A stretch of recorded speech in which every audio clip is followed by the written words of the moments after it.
Hello, welcome to the show. This is Emotional Badass, where Moxie meets mindful. I'm your host, Nikki Eisenhower, life coach and psychotherapist. And on today's episode, we're doing a throwback episode. We're calling this one, When Fences Aren't Enough of a Boundary. All right, y'all, so we are going to roll with this throwback episode. Listen all the way to the end to hear my notes on this episode, which really are notes for me and what's come up for me since its release, and it really might shock and surprise you. I'm going to touch briefly on what potentially creates the petri dish where DID, dissociative identity disorder, can emerge and PTSD is learned or even taught. My personal timeline for ages 6 to 10 has always been wonky. No matter how many times I try to nail it down and write it out, it just shifts within my memory. I was dissociative very young. I was having night terrors. And those things only occur when we're having struggle. By this age, I had witnessed my biological parents being violent with each other, and my parents separated, and there was no real explanation. One day we lived as a nuclear family. The next day, my mother and my sisters, my youngest sister just a few months old, we moved in with my grandparents. Now, I never went back to the family home to pack or to gather my things. I didn't get to say goodbye. Now, goodbyes are important, and they're often overlooked, especially for children. My biological father had built me a tall swing set. I thought of it as a sort of tree house. Now, it wasn't really in a tree, but it was high up within the trees. So I thought of this as my tree house. And I thought of it as proof that my father had loved and cared about me. This nuclear family moment seemed to burn into my psyche. So much so that when I earned my driver's license at about 16, one of the first places I drove myself was to that old nuclear family home. And I could see, roughly a decade or more later, that treehouse was still there. That meant to me that other children had played on it. And I sat in my car and I wept for a very long time. I had to grow up and give myself a proper goodbye to that house, and mostly the treehouse and my father. My parents had begun a War of the Roses type divorce, which was, in my own personal judgment, doubly stupid because they didn't have any assets to fight for, just custody over kids. They were young, very little assets, and truly neither parent wanted 3 kids, but neither wanted to lose custody to the other. I believe that my mother is sociopathic, and every sociopath is also a narcissist. And I believe that my biological father was just simply narcissistic. For people with low insight, low maturity, and low empathy, which is what narcissism essentially is when you break down the elements that cook the cake of narcissism. With low insight, low maturity, and low empathy, people with those traits, they often want to win at all costs, even when they don't want the prize. Winning for the sake of winning. Winning for the sake of not being deemed the loser. Winning for the sake of rubbing it in the loser's face. Winning and righteousness are drugs often used by those with low insight, low maturity, and low empathy. For the sake of this story, the main difference between a narcissist and a sociopath is that the narcissist doesn't seem to have much of an ability to play a long manipulative game. They tend to be more moment to moment. The sociopath can play a very long chess game just to win. And when I moved in with my grandparents, I lived in Lakeview, Louisiana, and I attended Edward Hines Elementary School, and I loved this school. I had mostly lovely, reparenting energy, warm and encouraging teachers. They seemed to know that I was in struggle, seemed to sense that there was a problem with my mom or with the mothering, even if they didn't know quite what it was. I had school counselors back then because I had night terrors that terrified my mother. Rightly so. They're very, very scary to witness a small child waking up in full instant terror. It's terrifying. So I had school counselors who would pull me out of class and play pickup sticks and talk to me, and I looked forward to them. I appreciated them. I knew they appreciated me. They helped me a lot. School had been the safest of places for me, an escape from stress, a place where I didn't have to be the adults, and the adults took care of me.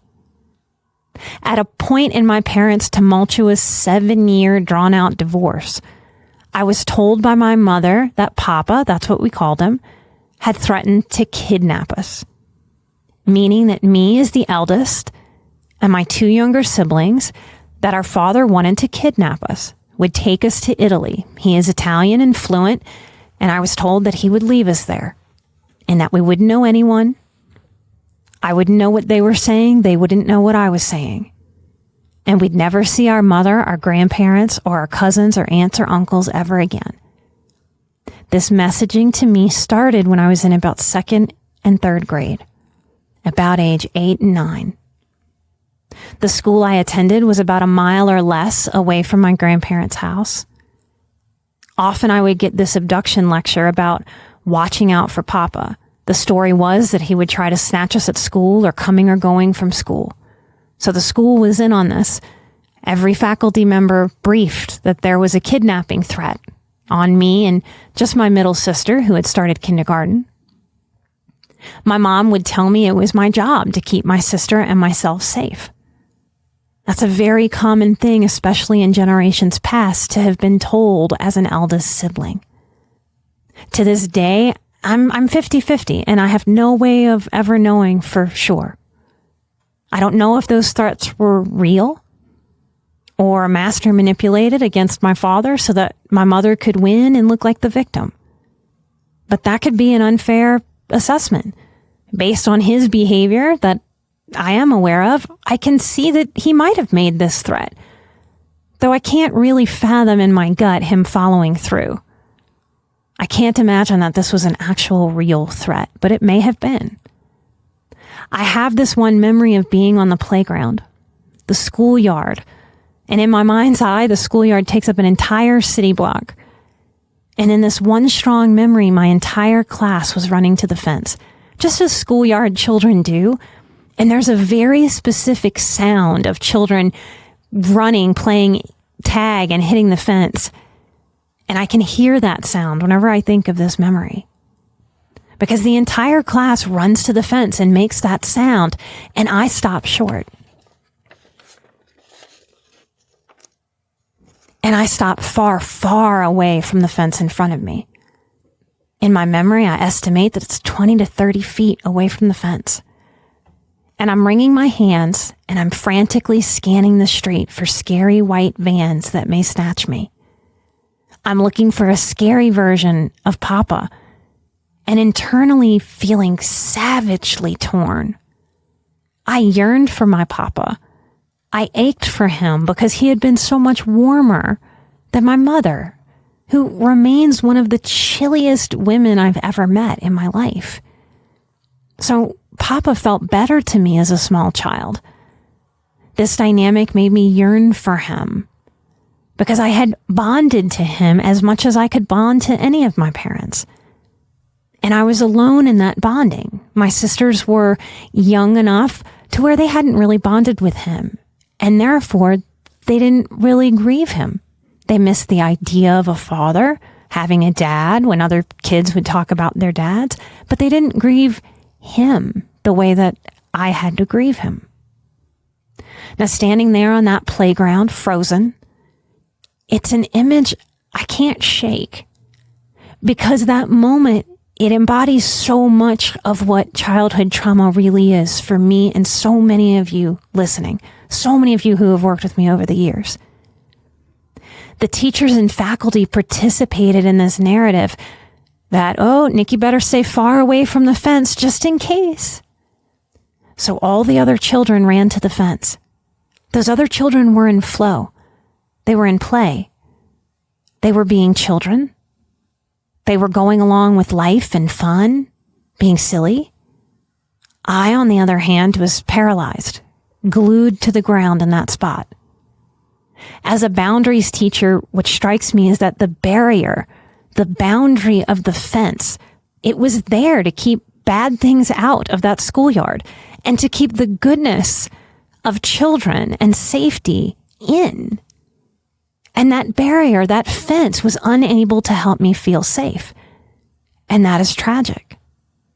This is in part why I talk not just about physical boundaries, not just about boundaries with other people, but our own emotional boundaries inside of us. We have a right to learn how to feel safe inside of us. You see, most people assume that the trauma that has the longest lasting effects are the tangible abuses. And that is less true than what seems right. It seems to the average person, hell, it even seems to the survivors out there, that the moments of getting hit or beaten in physical abuse or being physically sexually violated hold the most trauma. But a very difficult truth for all of us to consider is that this is somehow less impactful than the moments when direct abuse isn't actually happening. You see, me on that playground, frozen, I had accepted all the fear into my body that my body could possibly hold. I thought that was right and wise and smart and protective, and what the adults guided me to do with the best of intentions. That fear was exactly right for me to feel. But tremendous fear had come to reside inside of me. I didn't know how to get coping strategies, and no one gave me coping strategies for the amount of fear that my system was under. School counselors played with me and helped me feel seen and special. Very good things and things that I needed. But I didn't get any actual coping or guidance. In dysfunctional families, the effects are nuanced because we live within these dynamics every single day of our lives. That's so very different than a stranger assault. That's so very different than having a 1-year period of a really awful, terrible, manipulative boss. The effects are nuanced, and the traumatic impact sits in moments of emotional neglect, more so than in many of the moments of actual abuse in the way that we typically think of it. Because abuse moments, getting hit, y'all, they're time limited. They start and they end. Being taught to be in constant fear has no finish point. Being in overwhelm and confusion has no finish point. No point of settling, of ease, of peace. It's a constant for the nervous system. It's a constant weight on the mind. And that weight takes a child out of the freedom to explore with wonder that is so natural for a developing mind. Once a child integrates unsafety and fear into their minds and bodies, they have no choice but to live overstimulated, hypervigilant, to feel terror inside of the body, and to feel and be powerless to change any of it. And that is so often what wreaks havoc on a developing nervous system. Now, any adult who was on that playground or walking by would just see a little girl on the playground. Yeah, she's playing with kids. She's fine. What irks me about this entire dynamic within this memory, for me and for anyone that I've ever known that has grown up with a dysfunctional family, is that later I would get the mental health diagnoses. I would get the depression stigma, the PTSD stigma, the anxiety disorder stigma. But one of the main symptoms of post-traumatic stress disorder is being hypervigilant. Can you see that I was taught absolutely directly and intentionally that being hypervigilant was the right thing to do and to be and to feel. But later, this is a mental health criteria diagnosis that makes me the sick one.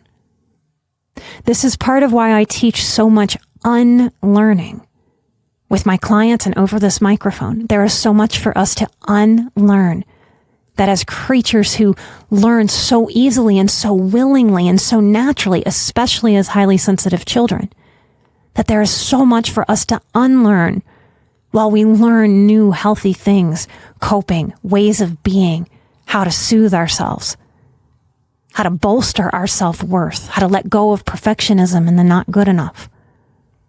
This is also why medication, in my opinion, offers limited relief from our mental and emotional struggles. There's no medication that could teach my mind how to stop being hypervigilant. No medication started my mind being hypervigilant. It was a teaching. So what has helped me heal my hypervigilance is to teach my body to let go of that, to teach my body to be in a different state, to allow it, to give permission, to invite it, and to practice it. We are all tasked with unlearning in so many different ways, whether we have trauma or not in this lifetime, while learning new ways. Here's where the low empathy parenting really impacts. I'd experienced what felt like a 3-day terror binge of fear. My mom telling me that, he threatened again to kidnap us. So the fear would amp up and I had to keep us safe. It was my responsibility to keep me and my sister safe. Then a day or two later, my mom wouldn't feel like driving us to or from school. And she'd tell me to walk me and my sister, and I would. That's really what low empathy for another person allows.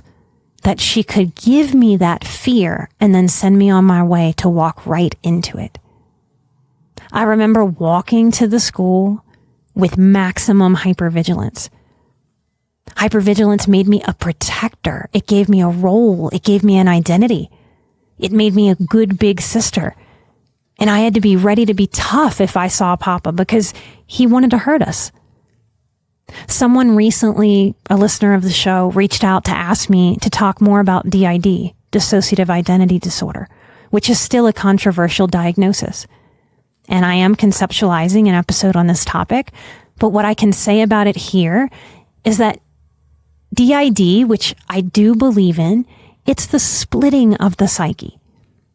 And we split while we are experiencing tremendous trauma. I suspect more than trauma that betrayal must be a part of DID developing. I have worked with many others who have had this sort of splitting off, and it's very rare, but this also may be the next hot psych diagnosis craze. So tread lightly right now if someone tells you you have DID, and look for a future episode where I explore that more. But in that moment, I could feel my psyche splitting. And I've only felt that 2 times in my life. This time was when I was a child, when this fear of being abducted was heightened. It was the torn feeling inside of me that created that splitting feeling. And no, I don't believe I ever fit criteria for full dissociative identity disorder. I do believe similar trauma survivors have aspects of all of these different things that mental health tries to really nail down in a neatly tied up box with a little bow. And I don't think a lot of our mental health unfolds and unravels like that. It's a feeling inside of the body of being torn. It's almost indescribable unless you felt utterly violated and betrayed by someone who was supposed to take care of you. It's a feeling like oil and water just being unable to mix. A feeling of the heart ripping in two because it can't go in both directions of, I love my papa and I have to protect myself from my papa. The psyche cannot deal with that. So the psyche as a self-protecting mechanism may be similar to how our computers go into sleep mode to conserve energy, where the computer is still on, but it's not really all there. It's not functioning. Our psyches will do this for us, not to us, for us. So some of you may have felt a similar tornness, a slight splitting of the psyche. That young age, our elementary school ages, are so precious because we are so spongy. I could convince a young child that they're an alien or that the right way to eat is with our feet and everyone else is doing it wrong. All parents in a child's eye are superheroes. We can't know till we're older if our parents were really superheroes or supervillains, some of us.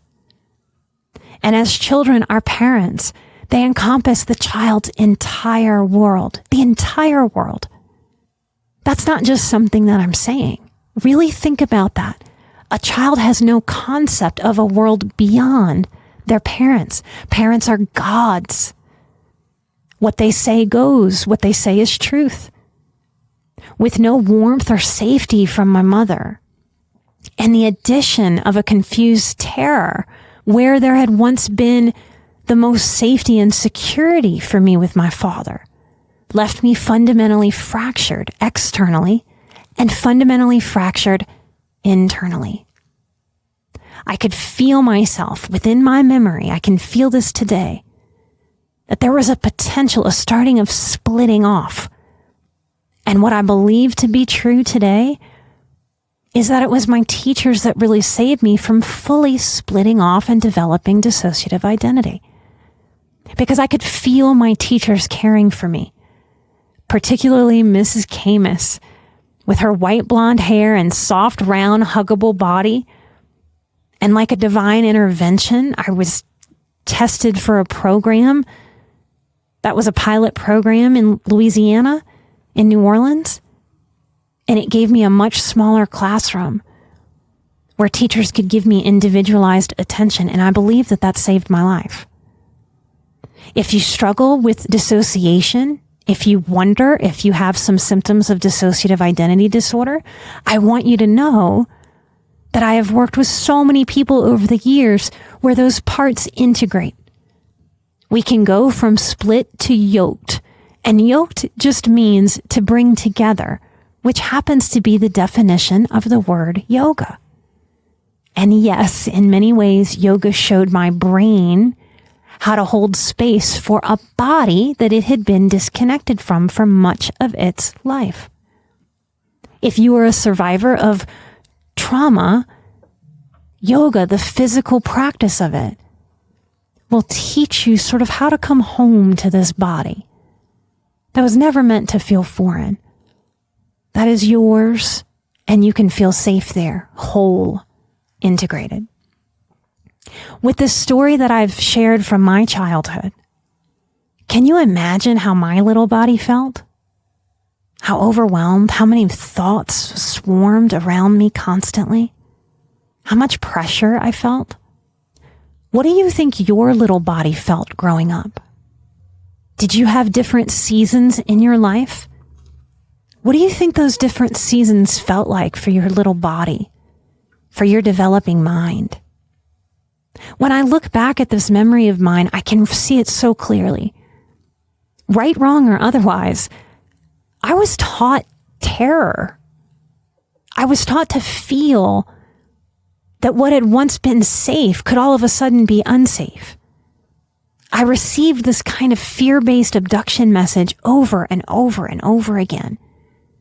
How many times do you think I received a comparable coping strategy for dealing with fear? I don't know if I received any, despite being in with mental health workers all along the way. No one taught me self-defense, though I was being threatened with abduction. No one gave me a whistle to blow if I were to get grabbed.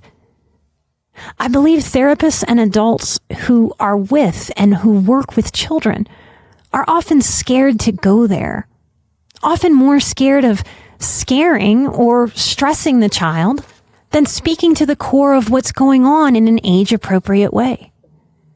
HSP children, highly sensitive children, tend to benefit from more explanation. Highly sensitive people and children, we are hungry. We feel a sense of peace when we get fed an explanation. It settles us. It calms us. If we can understand what's happening, in the external world around us and the internal world around us, we can feel a sense of exhaling, of peace, of ease. Highly sensitive kids tend to have more insight, which means they have more thoughts, which means they can very easily have more worries, more questions, and they may not know how to articulate the questions that they feel floating around inside of them.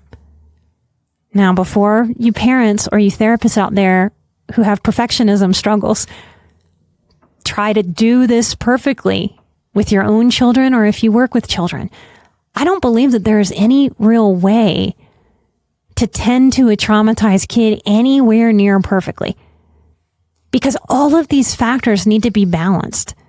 That sometimes it's absolutely right to say nothing and just to play and just to be. And sometimes it's exactly right to name something directly.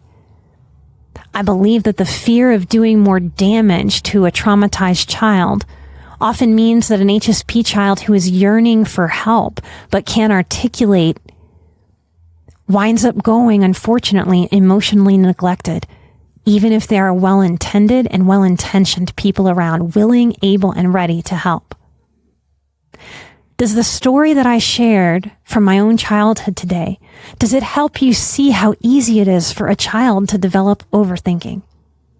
To become a grown-up who suffers from analysis paralysis? Imagine a moment if that had come to fruition. If I would have seen my papa at that young elementary school age of 8 or 9 or 10, part of me wanting to run and hug him, to melt into his big, strong arms and feel his warmth, that I wished for him to come get me sometimes, and another part of me primed to fight and scream and cry for my life. And this was at a time when my brain was learning how to be a human. Those thought processes of hypervigilance don't go away when the fear goes away, like we turn off a light switch. One day, the abduction story was just over and done with, and we were going to go over to Papa's house. And this time he picked us up in the car. Do you think I enjoyed that visit? Do you think I was able to get outside of my head to let go of hypervigilance? How tired do you think that experience made my little body? Her excitement that she had to feel, her fear. How does one make sense of the pendulum swinging? Y'all hear me talk about the pendulum swinging a lot in a lot of different ways. But how does a little one make sense of the pendulum swinging from terror to safety?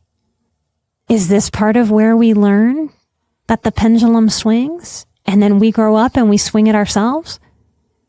How does a body go from fully on guard to chill, to present, to in ease and flow? I remember crying after one of these visits, and my adult self can look around that memory as if I'm in the room of that memory and see that the adults, my mom and my grandparents, did not understand my depth of feeling, my overwhelm.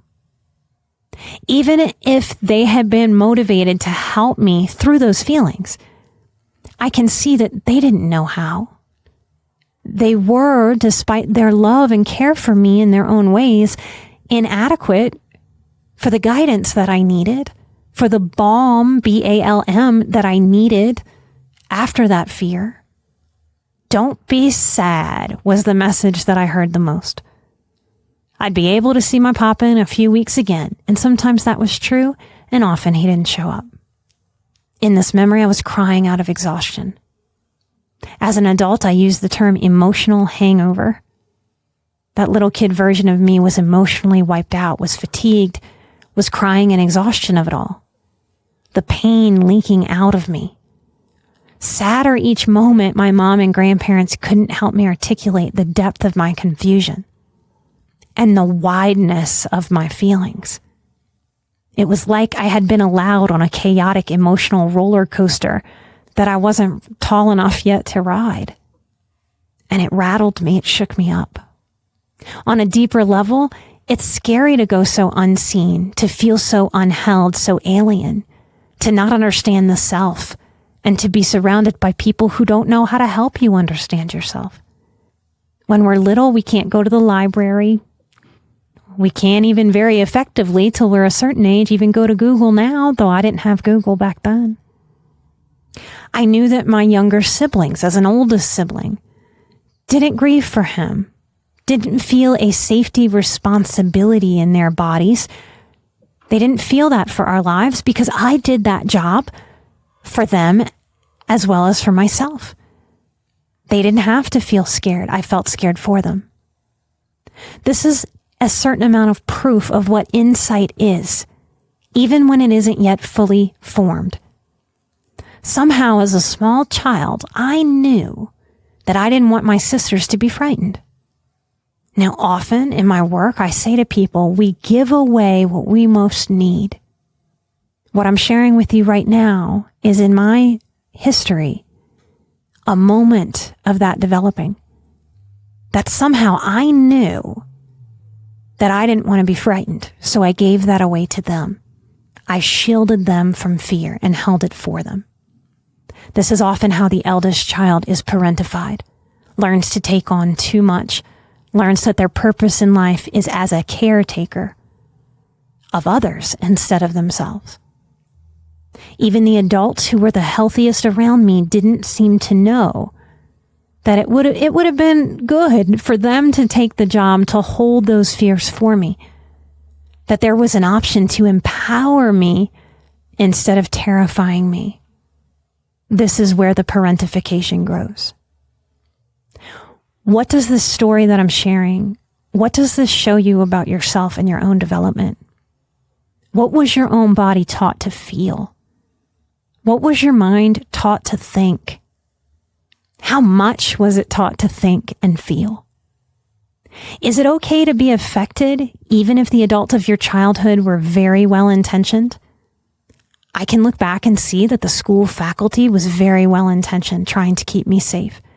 And safe was the last thing I felt. They could care for me, and they could get it wrong. Part of healing is being able to face those things, to face the powerlessness of those moments, and to ultimately, not instantly, but to ultimately forgive the adults that were doing the best that they could. Just like we are tasked with forgiving ourselves as the adults that we are for our own imperfections, our own failings. I know that inner child work holds the most resistance and that it's vulnerable to lean into.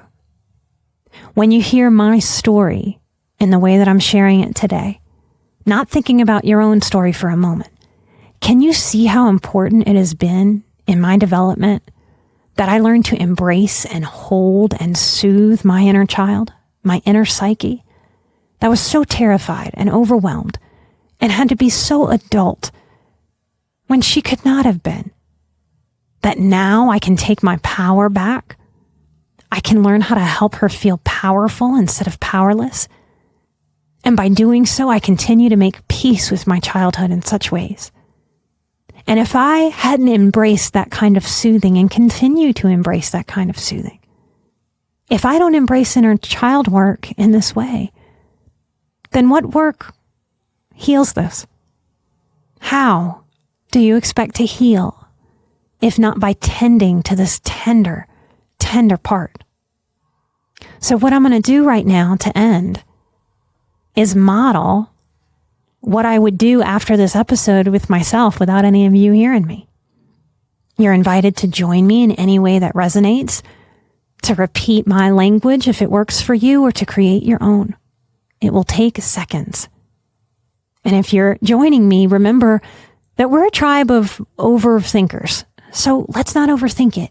Let part of the healing, the exercise, the muscle that you're working, be simplification. My hand is on my heart, and my other is on my belly. Taking a deep breath. I love you, sweet girl. I'm so sorry you had to carry all of that. I want you to know that you are safe inside of me, that you will never feel so alone and frightened again, because grown-up me will be with you always, and little you didn't have grown-up me back then. You get to have grown-up me all the days of our whole long life, forever. Thank you for letting me share that story today. I love you so much. And now you can go play while I get back to work. And I will see you later. It can be as simple as that, y'all. And it makes us teary. It chokes us up from a little bit to a lot, because that precious, tender part of ourselves was underseen, undervalidated, and so lost in confusion for so long that in a moment, with my hand on my heart talking to her, she cries as if to say, "Oh my goodness, this is what I've always needed. Thank you for seeing me. Thank you for being willing to give me what I've always needed." She cries in relief, because that is the healing that we have been craving. I'm a big believer that we grow, we heal, we evolve through story. Thank you for holding space for this part of my story today. Thank you for listening and opening up to the possibility of learning more about your own story.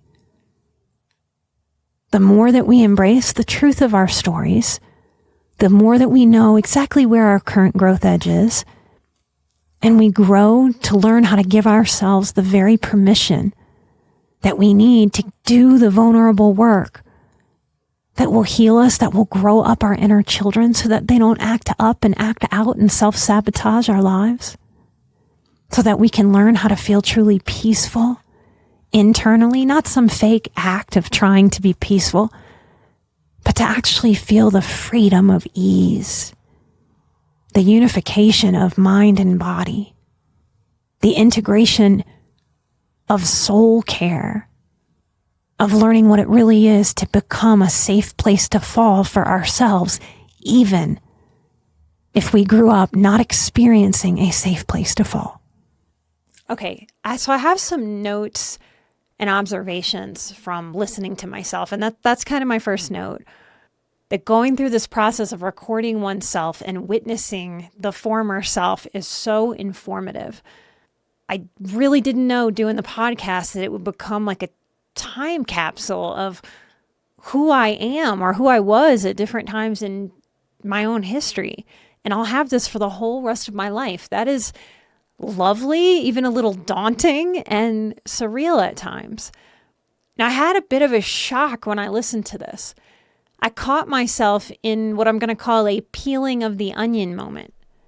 Have you heard that phrase, that therapy is like peeling back the onion of our own experiences?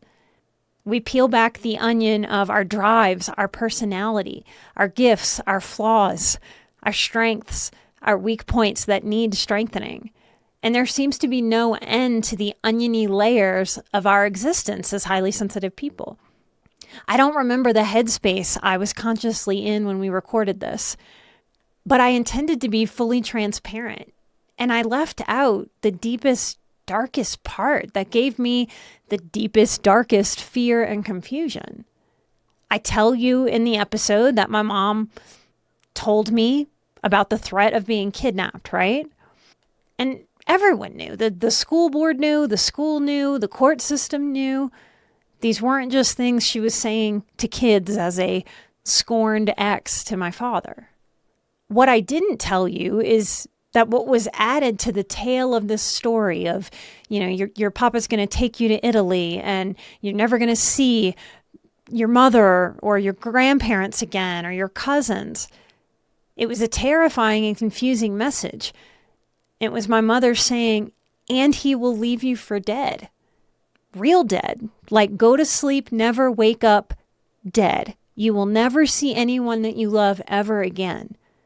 Now there's a part of me that those words from my mother, they are burned into who I am. I would not be able to forget them in a lot of ways. If you would have asked me directly after releasing that episode years ago, "Hey, didn't your dad threaten to leave you for dead too?" That part of me would have kicked in and answered affirmatively, yes, that really was part of it, the heaviest part. What I'm trying to shine light on in this moment is that though I am healed, I have remnants of dissociation, and many survivors do and will. My mind, to survive, did a lot of dissociating in my first 30 years.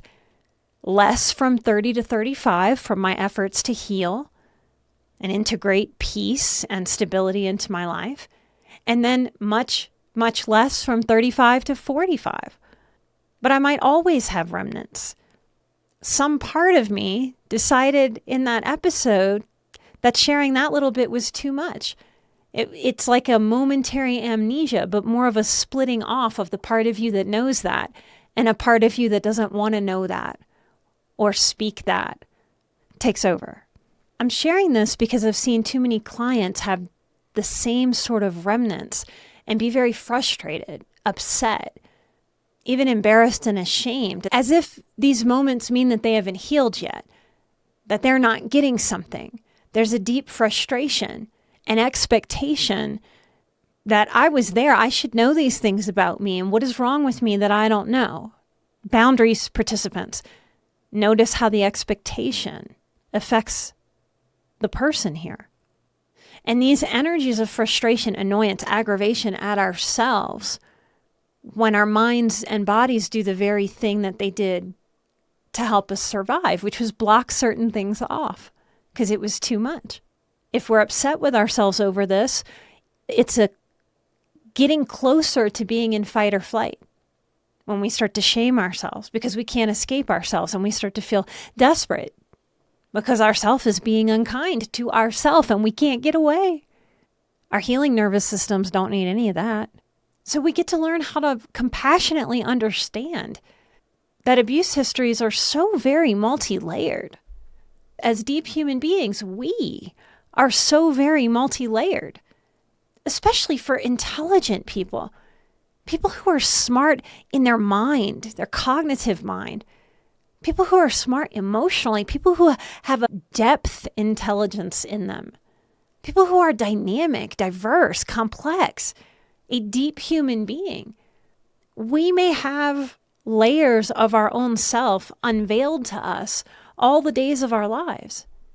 And I would love if there's a way for you to use my story today to soften that part of you that thinks you're doing something wrong or not good enough.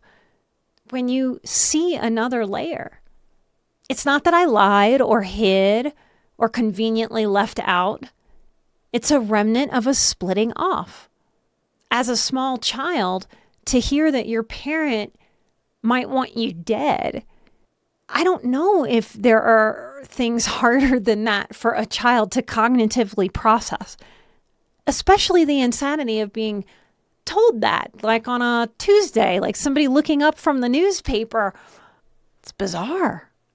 It's harsh. That part of me that split off helped me wake up and go to school. It helped me learn while I was at school and block off from my home life a lot of the time. This space my own psyche figured out how to give me was like a breathing room. It was the best my mind and body could do. It got me through childhood. It was the way my system decided to cope for me, particularly in the face of the adults around me not offering me any coping strategies. But this was not an intentional decision. Like if I say, hey, everybody, let's take a breath together. And we think about that breath, we intend it, and then we take that breath. It was never like I consciously said, hey, I should block off a part of me and not remember this because it's too much. That was my system taking over. It was my own self-preservation as a human, meeting the psychology of my mind.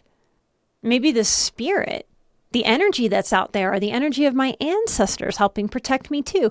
There are lots of different lenses we could pick up to consider understanding this dissociation, this dissociative phenomenon. It's almost like as humans, we have an internal four-wheel drive. I didn't have this down south in Louisiana or Texas, but coming out here to the mountains, I've needed to understand four-wheel drive. And four-wheel drive or all-wheel drive kicks in today, not because you hit a button or ask it to, like taking a breath, but on an icy, slippery road, it kicks in automatically to stabilize, to not fly off the mountain, to stay on the road. A healed but once traumatized psyche might sometimes kick in automatically, like a four-wheel drive that protects me from emotionally having too much slippage till I'm wrecked off the side of the mountain or off the road. So in recording this, originally, it's as if a little self-protection part kicked on, my emotional four-wheel drive. It automatically kicked in and just blocked my ability to see that little tail end of the story. Because an inner part of me decided, hey, just naming the kidnapping to the audience is good enough today. And I don't know in this moment if that was me trying to protect me from that vulnerability, me with myself, or me with putting that out there for a whole audience to hear. Or if it got even more convoluted than that for me, and it was me trying to protect me by protecting you from hearing something so harsh about me that might give you feelings about me, which is really me protecting me, but is also me protecting you. Gee, why are we overthinkers? But it's as if by releasing that original episode of the kidnapping and seeing that nothing bad happened, I'm okay, nobody attacked me, and even if they had, I would have worked through that and that would have been okay too. But it's as if my psyche had to go through that layer before it would let me see and share the next layer. So some part of me decided, ooh, okay, all right, that went pretty well. Now show her the next layer. The full story is okay now. This is also the same dynamic that can very much scare someone who's trying to heal from past abuse, particularly sexual abuse. Because a lot of that, when it's where you live and you have no safe place, you split off from it. You have to bury it. And exploring some of those memories to figure out what the hell happened, to unravel what happened so that you can walk the healing road, head held high, clear, not getting triggered left and right, debilitating anxiety, learning how to have better sleep so that all of you feels better. Exploring some of the memories might make other memories arise. This is uncomfortable. Not one person ever who had such bad memories ever is like, you know what I want to do today? Let's go through those memories. But it's necessary to go through this to heal, to face in the light of day when you have more stability than you had when you were little, more choice and empowerment. And it's necessary because it's kind of necessary like throwing up when you have the flu or when you have food poisoning. Yeah, it's gross, but it's so much better for that shit to come up and out of you. And that's how it gets cleared out towards restoring our health. So today, by sharing this, I get to model in real time actually how the onion gets peeled. So the next time you have the next layer of onion revealed to you, maybe after hearing this, instead of going, damn, why did that come up now? What's wrong with me? I thought I healed that. Maybe after this, you can go, isn't that cool? Something in me thinks I'm healed enough and it's safe enough to show me this now, because now I can deal with it. What a cool mind body I have. Wow, I am taken care of in some ways I might never even fully understand. What a magic in the human condition, and I am part of that. Point 2 I want to make. When I listen back to this episode, I realize I could have spoken of my sister's relationship with our biological father with more nuance. They did grieve him in more primal ways, kind of like an adoptee. They have a primal separation wound, an abandonment wound. They might not have the conscious story of what happened to them or why, but they definitely felt it. I know that they grieved him in more primal ways. Primal like losing the man who held them the days they were born. The primal smell of their father being held into his chest. The safety of him being protector and provider that they didn't get to know. It was different for me in my grief. It wasn't so primal, or it was primal too, in addition to my conscious loss of him. To me as a child, they seemed unaffected. To me as an adult, I can see those effects over the course of their life that I never could have connected with or understood as a child. I was just older, So I consciously also grieved my papa, his personality, his strong arms holding me, carrying me, me sitting in his lap. I ached in subconscious ways I didn't understand, and in fully conscious ways of profound loss and confusion. Grief is one of the hardest things we'll go through, and it's one of the most complex things we could ever even grapple with understanding. Third point, or third note, and this has come up with the 2025 Boundaries cohort. It's part of why I love pulling y'all together to learn, to grow together. This is such a beautiful group we have this year. And in that cohort, there have been comments that, wow, like we are the people with the biggest hearts. Maybe we haven't always known what to do with our big feely selves, and we've been learning all along the way. But wow, we're the people with the really big hearts. And it's been said in that cohort, oh my goodness, like I'm with my people. These are the people that would have said to us as children, everyone who has taken the Boundaries Intensive this year, who's been participating with me live, as I'm getting to know them, there's a richness that runs through the people who are truly our tribe. We're all flawed. We've all made mistakes. All of that stands. But we're all somehow the very people, the very adults who would have leaned down to little me. Let's say if you were a teacher, or maybe the custodian, or the lunch lady, or one of the admins in the office, or the nurse. But we are the people who will lean down to the children in our lives. We are cut from the cloth of someone who would have leaned down to me and said, oh, honey, why did you stop running when all the other kids were running to the fence? Looks like something's bothering you. Would you talk to me about it? We might not be able to fix it, but sometimes talking about it makes it feel better. And they probably would have given me a big old hug. We are the people in the world, if you resonate with my work, that from the depths of our pain, we extend love and care, consideration. Yes, our sensitivities have been so hard at certain moments especially. But my goodness, human to human, soul to soul, heart to heart, what our sensitivity has offered externally, and I hope from hanging out with me for a while, you're letting yourself give yourself more of this internally. But because we see and because we feel, we are often the ones who acknowledge. And when we acknowledge, we give someone an outlet. What we're saying to someone with our eyes and our words and our listening ears, our big hearts and our hugging arms, we're giving them an outlet. We're seeing them. We're offering reassurance. Yes, we eat food to sustain life, but we need this kind of acknowledgement. We need this kind of sensitivity also to sustain life. So we are the sustainers of life. I hope there's something in this episode that you can take that makes the road that you walk to heal and feel grounded and peaceful. I'm going to list some of the Patreon producers of our show. We can't do it without you. I want to thank Jason and Dottie. I don't know if that's Jackie or Jack K. Let's see. How about Christine and Rachel? Teresa and Michael. I want to thank Sharon and Kelly and Sarah and Frankie. Hey, Frankie.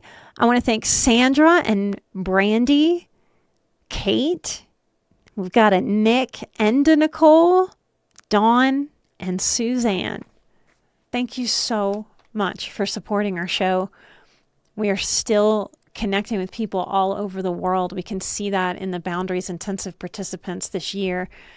We have people from all over the world. It is just the coolest thing in the world that I get to bring people together in this sweet, sweet healing world to let go of what no longer or never did serve us, to find more of our purpose, more joy, more peace.